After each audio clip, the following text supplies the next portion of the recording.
আপনি দেখছেন পদ্মা নিউজ 24.com-এ রাত 8:30টার বিশেষ বুলেটিন ফ্ল্যাশ নিউজ। সাথে আছি আমি নাদিয়া জামান। facebook.com/poddanews24 পেজ ফলো করে আমাদের সাথেই থাকুন। মহান বিজয় দিবস ঘিরে সামাজিক যোগাযোগ মাধ্যমে ভারতের প্রধানমন্ত্রী নরেন্দ্র মোদীর দেওয়া পোস্টের তীব্র প্রতিবাদ জানিয়েছেন অন্তর্বর্তী সরকারের আইন, বিচার ও সংসদ বিষয়ক উপদেষ্টা অধ্যাপক আসিফ নজরুল। সোমবার দুপুরে সামাজিক যোগাযোগ মাধ্যমে নিজের ভেরিফাইড ফেসবুক অ্যাকাউন্ট থেকে দেওয়া পোস্টে তিনি এই প্রতিক্রিয়া জানান।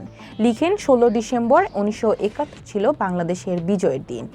ভারত ছিল এ বিজয়ের মিত্র, এর বেশি কিছু নয়।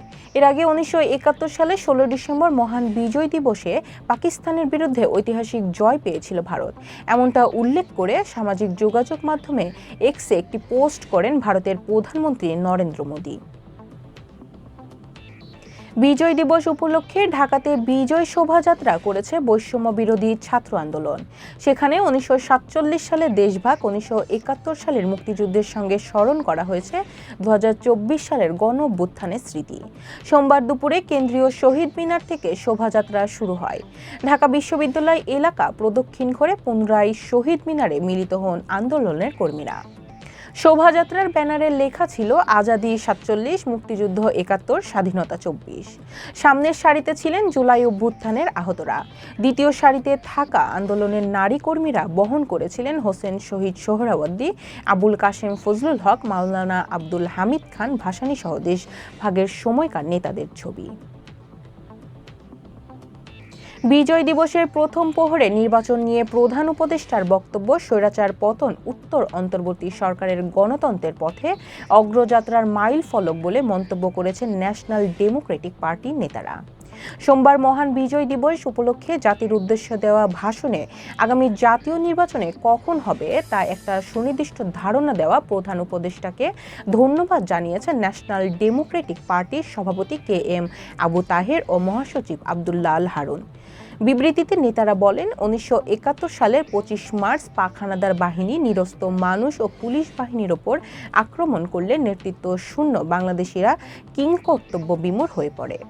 এমত অবস্থায় 27 মার্চ তৎকালীন মেজর জিয়ার স্বাধীনতা ঘোষণা সারা জাতিকে একত্রিত করে পাক হানাদার বাহিনীর ওপর প্রতি আক্রমণের মাধ্যমে স্বাধীনতার যুদ্ধে অনুপ্রাণিত করে।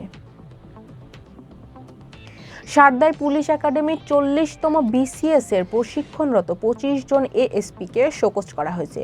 রোববার একাডেমির প্রিন্সিপালের পক্ষে পুলিশ সুপার তানভীর সালেহ ইমন স্বাক্ষরিত এক আদেশে তাদের ব্যাখ্যা তলব করা হয়। আদেশে বলা হয়, প্রশিক্ষণ চলাকালে 26 নভেম্বর বিকালে দৌড় না দিয়ে এলোমেলোভাবে হেঁটে চলা শুরু করেন। তাদের কারণে অন্যরা সঠিকভাবে দৌড়াতে পারছিলেন না। দৌড়ানোর কথা বলা হলেও 25 জন তাতে কর্ণপাত না করে কটূক্তিমূলক কথা বলেন। এতে প্রশিক্ষণ কার্যক্রম ব্যাহত হয়। এছাড়া তারা অন্যদের শৃঙ্খলা ভঙ্গে উৎসাহিত করে। নোটিশে আরও বলা হয়, এ ধরনের কার্যকলাপ ও আচরণ কর্তৃপক্ষের বৈধ আদেশ অমান্য, কর্তব্যে অবহেলা এবং শৃঙ্খলায় পরিপন্থী, যা অসৎ আচরণের শামিল। নোটিশ প্রাপ্তির 3 দিনের মধ্যে লিখিত বক্তব্য দাখিলের জন্য নির্দেশ দেন। বরিশাল মহানগর কৃষক দলের হামলায় বিজয় দিবস উপলক্ষে আয়োজিত জাতীয় নাগরিক কমিটি বরিশালের কর্মসূচি পণ্ড হয়ে গেছে। সোমবার সকালে নগরীর সোহেল চত্বরে জেলা ও মহানগর আওয়ামী লীগের অফিসের সামনে এ ঘটনা ঘটে। পরে সড়কে দায়িত্ব পালনরত পুলিশের হস্তক্ষেপে দুই পক্ষকে আলাদা করা হয়। জাতীয় নাগরিক কমিটির যুগ্ম সদস্য ডাক্তার মাহমুদা মিতু অভিযোগ করে বলেন, তারা মহান বিজয় দিবস উপলক্ষে দোয়া ও আলোচনার সভা আয়োজন করেছিলেন। শান্তিপূর্ণ কর্মসূচিতে হঠাৎ হামলা করে তাদের অনুষ্ঠান পণ্ড করে দিয়েছে। অভিযোগ অস্বীকার করে বরিশাল মহানগর কৃষক দলের যুগ্ম আহ্বায়ক ইঞ্জিনিয়ার মিজানুর রহমান বলেন, তারা মিছিল নিয়ে আসার পথে দেখেন জাতীয় নাগরিক কমিটির ব্যানারে আওয়ামীপন্থীরা সড়ক আটকে প্রোগ্রাম করেছে। তাদের এ ধরনের কর্মকাণ্ডের কারণে বাকবিতণ্ডা হয়, মারামারির কোনো ঘটনা ঘটেনি। যুক্তরাজ্যের যুবক ফারনাস ফারাবিকে 19 বছরের কারাদণ্ড দিয়েছেন দেশটির একটি আদালত। দীর্ঘ 1.5 বছর ধরে নারীকে ধর্ষণ, হাতুড়ি দিয়ে মারধর এবং হত্যার হুমকি অভিযোগে তাকে এ সাজা দেওয়া হয়েছে। এমনকি নির্যাতনের সময় কখনো কখনো তিনি ওই নারীর শরীরে গরম পানি ঢেলে দিতেন বলেও অভিযোগ রয়েছে। রোববার এই তথ্য জানিয়েছে সংবাদ মাধ্যম ইয়াহু নিউজ।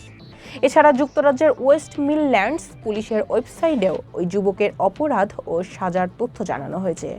পুলিশের ওই ওয়েবসাইটে বলা হয়েছে, এ বছরের মার্চ মাসে নির্যাতিত ওই নারী সহকর্মীরা তার মুখে আঘাতের চিহ্ন দেখলে তারা উদ্বিগ্ন হয়ে পড়ে এবং এরপরই বিষয়টি পুলিশকে জানায়। এরপর তদন্ত করে এবং দেখে নির্যাতনের শিকার ওই নারীর একটি ভাঙ্গা হাত এবং তার গোড়ালি, নাকে ক্ষত এবং শরীরে বিভিন্ন পর্যায়ে একাধিক আঘাতের চিহ্ন রয়েছে। গুরুত্বপূর্ণ সব সংবাদ জানতে poddanews24.com-এর বিশেষ বুলেটিন ফ্ল্যাশ নিউজ দেখবেন প্রতিদিন রাত 8:30টায়। ফ্ল্যাশ নিউজ দেখতে ফেসবুকে আমাদের ফলো করুন facebook.com/poddanews24 আর ইউটিউবে সাবস্ক্রাইব করুন youtube.com/poddanews24 চ্যানেলটি। নিয়মিত দেশ বিদেশের আপডেট সব সংবাদ জানতে ভিজিট করুন মাল্টিমিডিয়া নিউজ পোর্টাল poddanews24.com। পরবর্তী ফ্ল্যাশ নিউজ দেখার আমন্ত্রণ জানিয়ে বিদায় নিচ্ছি আমি নাদিয়া জামান। ভালো থাকুন, সুস্থ থাকুন।